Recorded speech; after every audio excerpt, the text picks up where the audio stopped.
guys, welcome back to the bright side. Today we are doing my May audiobook wrap up.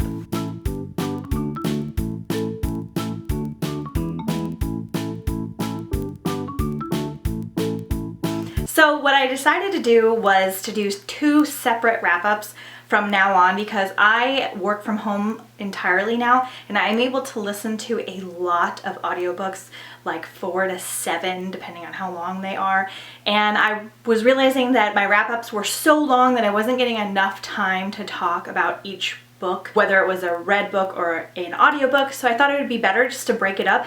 That way I could also go a little bit more in depth on the narrators and what I liked in particular about the audiobook, especially if it was a reread. So I hope you guys like that idea. I feel like this one's something that's kind of different and I am ready to get started. This month I have 6 audiobooks to talk about and I'm really pumped to dive right in. So I am going to be holding up the physical book of the audiobook that I listened to just for visual purposes.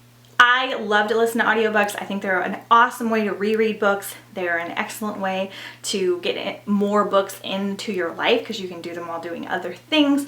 I'll probably film a video on ways to listen to audiobooks, ways to get them for cheap, and all that stuff in the future. But for now, we're just going to do my wrap up. So first up, we're going to talk about Matilda. Sorry for the super ratty library edition, but this is all I could find. This one is by Roald Dahl, and it was narrated by Kate Winslet. That is the main reason that I listened to this. I've been wanting to read / listen to all of Roald Dahl's books because I really have only read, I don't know that I've read any, to be honest. And I loved Matilda the movie as a child, so I was really excited to dive in. And when I found out that Kate Winslet narrates it and it's only a 4-hour audiobook, I just slurped it up in one day, if I can say slurped as a word. But anyway, like I said, it's a very short audiobook.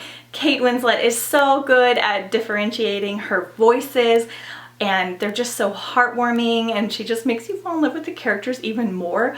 Matilda is a story about a young girl that is super incredibly smart at a very young age, like the age of 4.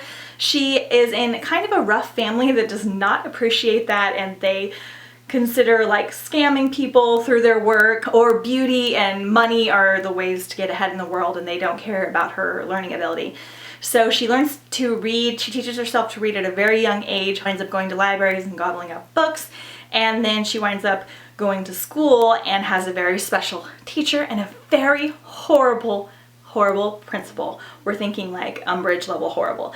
But Roald Dahl's worlds are just fantastical, and they're silly, and they're like a teensy bit dark, and there's a little bit of magic in this one, and friendship and discovery and all that stuff, and it was so wonderful. I loved it so much. I loved Kate Winslet. I hope she does some more audiobooks soon because they were just, it was just phenomenal to listen to. It was so much fun. I was completely in the story. I like almost got lost on my walk. But I highly recommend this one. And I gave Matilda 5 stars. Next up, we are going to talk about Days of Blood and Starlight and Dreams of Gods and Monsters, both by Laini Taylor.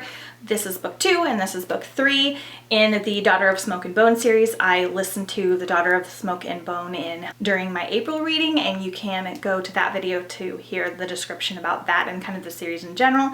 I don't want to give too much away on this one because you obviously need to read / listen to the first book. But the narrator for this one is Hvam, I believe, or Khristine Hvam. She is fabulous. She reminds me a lot of Rebecca Soler, who narrates the Lunar Chronicles, like all of Marissa Meyer's books, to like Caraval and Legendary. And I loved her. I loved her voices. She had to do some Czech accents in here because this one's set in Prague, and they were fabulous. This is a high fantasy, like urban fantasy novel with angels and demons and monsters and magic and love, and just, it's so wonderful. But if you want to hear a little bit more descriptiveness on it, then you can go to my April wrap up.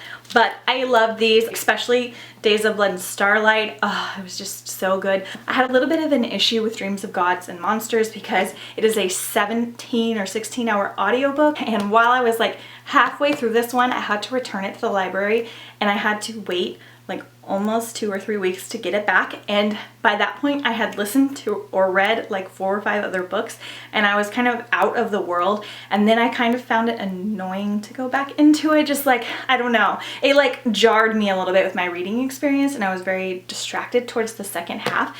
I don't think that has anything to do with the book, because writing style and everything I think was well done. I liked the wrap up and everything, but I was distracted, and I definitely want to give this a go again sometime really soon, because I think I missed a bunch of things because of kind of stepping out and stepping back into the story. One of my favorite series now, Laini Taylor, is awesome, and I can't wait to read or listen to her other books as well, and also listen to more from Khristine Hvam. And I gave Days of Blood and Starlight 4.5 stars, I believe, and Dreams of Gods and Monsters 4 stars. Next up, I reread via audiobook The Sisterhood of the Traveling Pants and The Second Summer of the Sisterhood.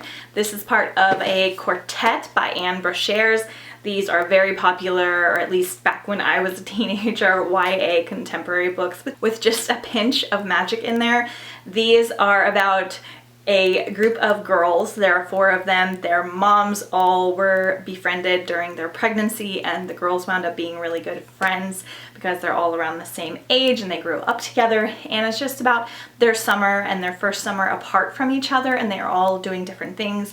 One of them is going to Greece, one of them is spending time with her dad, and one of them is going to a soccer camp, and all kinds of stuff is happening.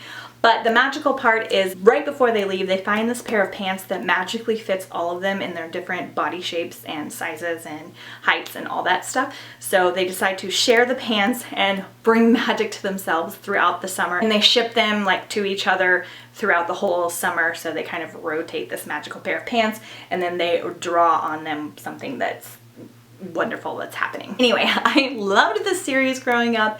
It's one of my all-time favorites. It was so much fun to dive back into this world. I gave Sisterhood of the Traveling Pants 5 stars again, and I gave this one 4 stars. It was just so much fun. I don't know if I'd rate it that high if I was reading it for the first time, but because I love being with these characters and it's just so many fond memories for me, it was really fun to listen to them on audiobook. The first book is read by Angela Goethals, or Goethals, and the second book is read by Amy Povich. There are 2 more in the series that I plan to listen to this summer. It's weird because the first book, the third book, and the fourth book are all read by Angela Goethals, and then the second book's read by Amy Povich, so I'm not sure what happens. I loved Angela's narration. It was so perfect. I love a good audiobook narrator that can capture like teenageriness without making them sound like super dumb and like really naive, like, oh no, what's happening? Why would my mother do that? And Amy Povich had a little bit of that going on. Like, it was almost too much for me because I am picky about my narrators. I will listen to audiobooks for about 4 minutes before I decide whether or not I'm going to continue on. I won't just listen to an audiobook if it has a bad narrator because it will ruin the story for me. I liked the story enough, and it wasn't terrible for the second one to get through it because I love the story, and also she did okay on some parts. It was definitely like worth listening to, but Angela did a much better job in my opinion, so I'm really excited to read the next 2 in the series because it's just so much fun. And both these 2 are movies, so if you're looking for a fun like book to movie watching game, you can read these this summer. I highly recommend it, like if you like contemporary books especially. I just think they're really well done, and I'm excited to read more from Anne Brochures because I've only read this series. Okay, and the last book I listened to on audio I did not find in a physical form because it is practically brand new. I think it came out last month. It is Undead Girl Gang by Lily Anderson. This is a contemporary magical zombie witchy book.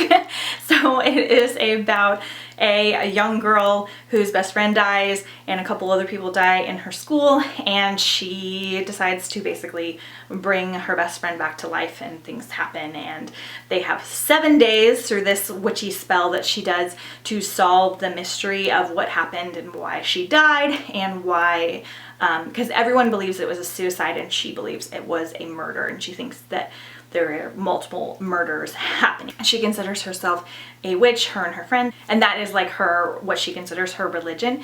So she does this magical spell and it works, and they have 7 days to figure out who the supposed murderer is. Now, This one is narrated by Rebecca Soler, who I've mentioned several times is my favorite audiobook narrator, and that is the reason that I got it. It is getting hyped up right now. I usually don't fall for that with certain books, and this one didn't majorly appeal to me because it has a little bit of like a zombie vibe going on. I was like, okay, it's like a 7-hour audiobook. Rebecca Soler is awesome, so I'll jump into it. Now, I almost DNF'd this book twice.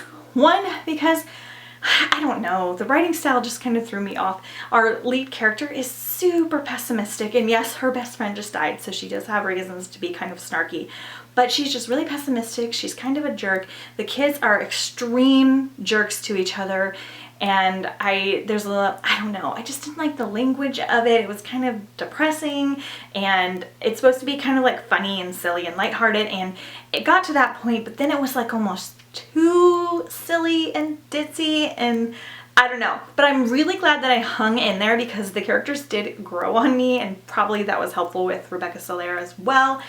And the ending slash middle part and like certain things that happen were awesome. Like, I was genuinely shocked by this book and how much it turned itself around for me. Usually if I'm not liking a book very much in the beginning, I usually don't wind up liking it at all, and then I'm like, why did I hang in there? But I did. I think I gave this one 3.5 stars just because the beginning was so like dislikable for me, but I did really enjoy it like overall, especially like with how the end was. It's becoming a lot of people's one of their favorite books as well. So it's just really quirky and fun. It kind of has like a Mean Girls slash zombie vibe. I don't know, but it definitely has a lot of girl power going on, so that's really interesting as well. There is there's a little bit of a romance in here also, and just friendship and like growing up and all that stuff. So overall, I think that I liked it. It just, that beginning part kind of threw me off a little. Okay, you guys, so that is all for my May audiobook wrap up. I hope you guys enjoyed this different video, and I hope you liked that I split it up because I'm able to kind of discuss the books more and also share more about the narrators and all that kind of stuff. I'm going to be doing more videos on ways to listen to audiobooks and things like that, like I said, hopefully in the future. So let me know if that's what you're interested in. Let me know if you guys listen to any good audiobooks because I'm always up for some, and I'll see you guys next time on The Bright Side.